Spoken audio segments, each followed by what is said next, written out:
Well, I've been out running errands all morning. Just got back to the mill now. I guess it's time to stop sightseeing and get some work done today.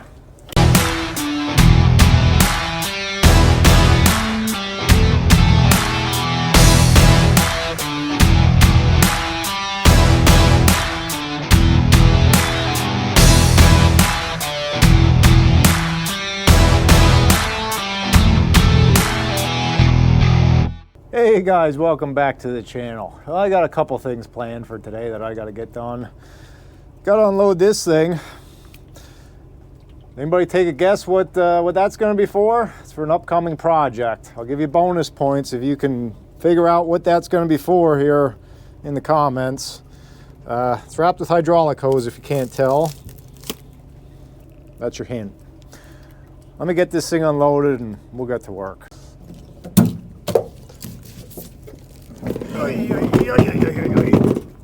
Ow.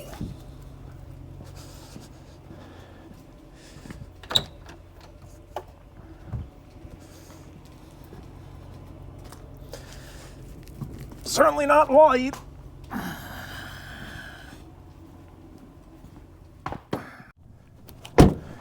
Yeah, that hose reel is another day's video. That'll be coming up. But today I got to do a little bit of sawing here. Got to get a kiln started. I've had some hemlock logs kicking around here for quite a while, and I have an order for them. So I'm going to cut them to length and get them sawed up here into 1-inch boards and get them in the kiln, get them going here because customer needs them. I want to get them to them pretty quick. So that is my goal for this afternoon. So we'll see what we can accomplish. I'm going to fire up the loader and get everything ready to roll. We got a little bit of snow last night, so of course everything is covered in snow, just an inch.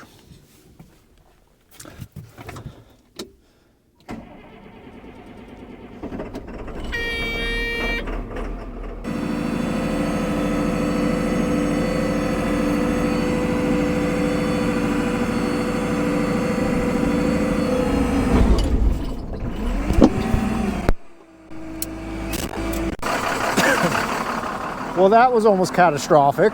I just saw you guys fly past my windshield. I guess I hit into that pile of frozen logs a little too hard.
So that was pretty quick work through that Hemlock. Not a huge stack by any means, but it's plenty to fill the order I got.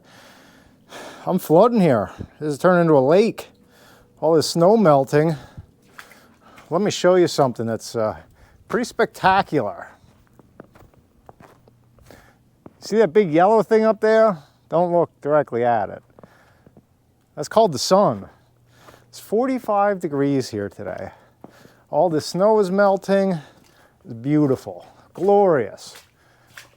An early indication of spring, I guess, here in the first week of February. It's been brutal here the last 2 weeks, so that sun is welcome. Even if it makes a sloppy mess down here, I'll take it. Nothing like feeling a little bit of sun on you to give you a little bit of hope that spring's on the way. So that stuff there's got to go in the kiln, which normally would not be a big deal. We would just grab the loader, pick it up, set it in the kiln, flip a few switches and turn the kiln on. Well, guess what? Kilns are like every other piece of equipment. They break down too. I've had this motor here on my bench for a week, and it's time to put it back in the kiln because the kiln ain't gonna run without that motor in it. So I am 95% sure I had a bad capacitor on that motor. It wouldn't start. I've been doing what I call hot wiring it, which I'm not even going to tell you how you do that because I guarantee Nyle would not approve of me saying it, and probably shouldn't do it, and I'm not even going to give you any ideas. But long story short, I've been making the kiln work for a couple months with a bad capacitor. Figured it was time to fix it the right way. So I ordered a couple capacitors so I'd have some spares here. One nice thing about the Nyle kilns, they pretty much all use the same motors, these 3rd horsepower motors. This is the main motor in the drying unit, but all your circulating fans use the same motors, same blades, so they're universal. I actually priced out these motors. My goodness, I could not believe how much they've gone up. So I was going to buy an extra one just to have and swap it out and then fix this one, but then I decided we're just going to put a capacitor in this and hopefully it fixes it. So that was easy enough. I just popped off the cover, switched the capacitor, put it back in, bolted it up. But when I took this out, I noticed this power wire that feeds the motor is pretty well shot. This kiln is about 13 years old. This is original. All this insulation was dried and cracking, and it just kind of started peeling off as I took it apart. Ain't no way that's going back in there. We all know what that leads to. So I'm going to pop this off. I have a workshop replacement cord that's the same size, and technically you can buy this cord, but locally this is what I could get. So I'm just going to chop the end off and use that. I'll actually be able to save this and get a couple replacements out of this if I need it. Going to get this wired up, and then we're going to drop the whole thing back into the kiln. So I'm not going to tell you I'm a complete expert on electric motors, but I do know my way around them because, let's face it, in this business there's lots and lots of them, and you end up doing stuff like this quite a bit. So these kilns are pretty resilient. They don't take a lot, like compared to the sawmill, there's not near as much, you know, maintenance, but you do have issues like this. And like everything else, when you have bills, they're big bills. We'll maybe talk a little bit about it when we're in the kiln. But kilns are a very harsh environment.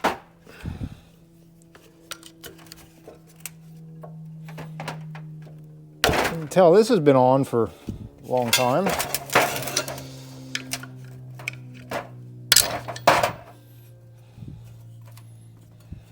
Let me get something a little bit better before I go and skin a finger.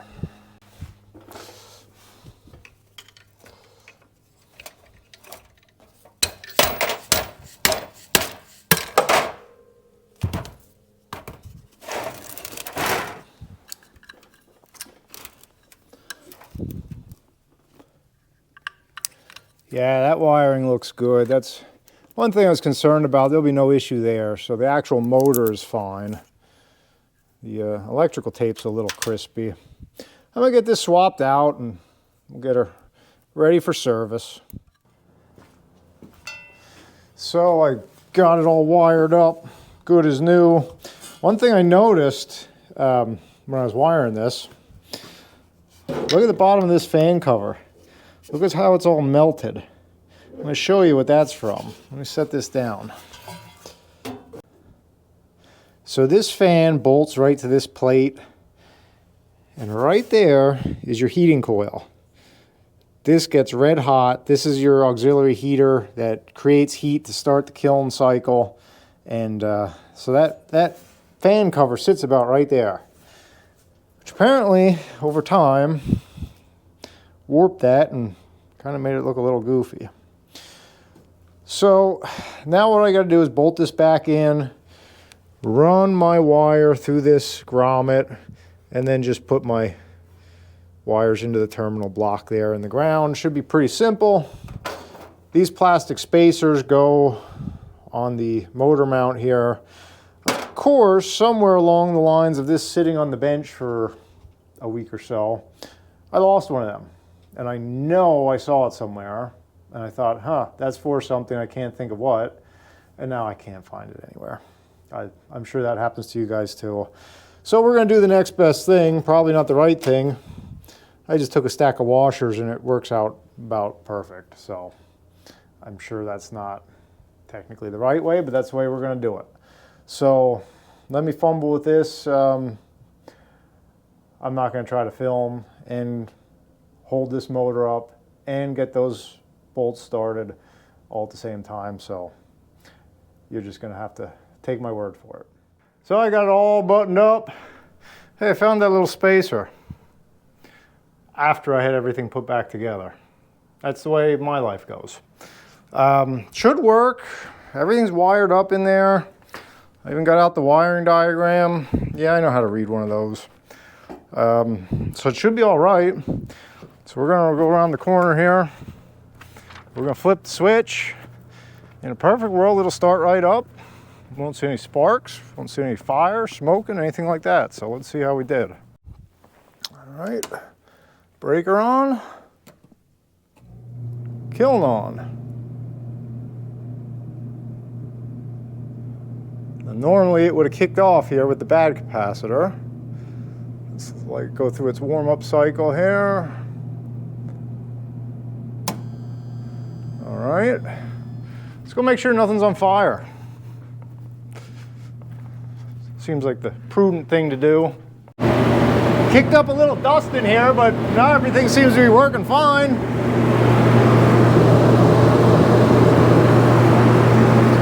I'm gonna put the cover back on and we'll get this baby loaded.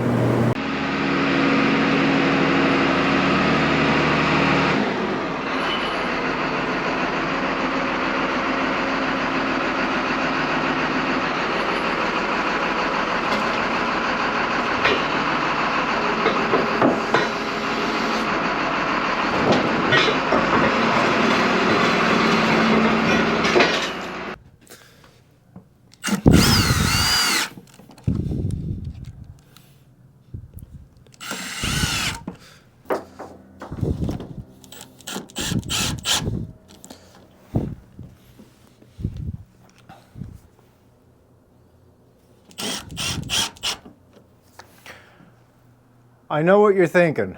Did that Hemlock multiply or what's going on? How do you fill this kiln? That's poplar.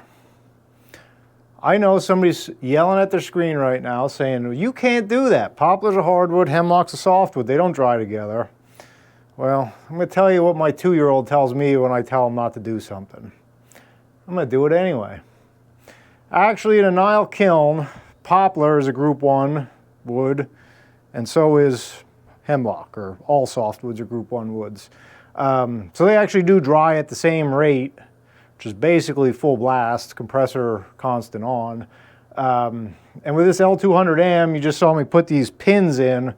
I have meters that'll go in here, so I can read both of these individual and get their moisture content. So it's not a big deal. I'll watch them both. If one's done before the other, I'll pull it out and put the other back in. So it's not something I do every day, but I'm also not gonna run a kiln just for a couple hundred feet of hemlock. So to maximize my space and efficiency, I always try to top my loads off one way or another. So I got to put my pins in, I got to finish baffling, fire this thing up, and this will take 7 to 10 days, and this will be done. And then I got to do some planing on the hemlock and the poplars for inventory. So there you have it. Some kiln maintenance worked out for us, and we got you back in the kiln here. We're not usually in this kiln. I might actually, you might be seeing a lot more of this come spring. I have some plans here possibly, so we'll cross that bridge when we get to it. So thanks for watching, guys. I'll catch you next time.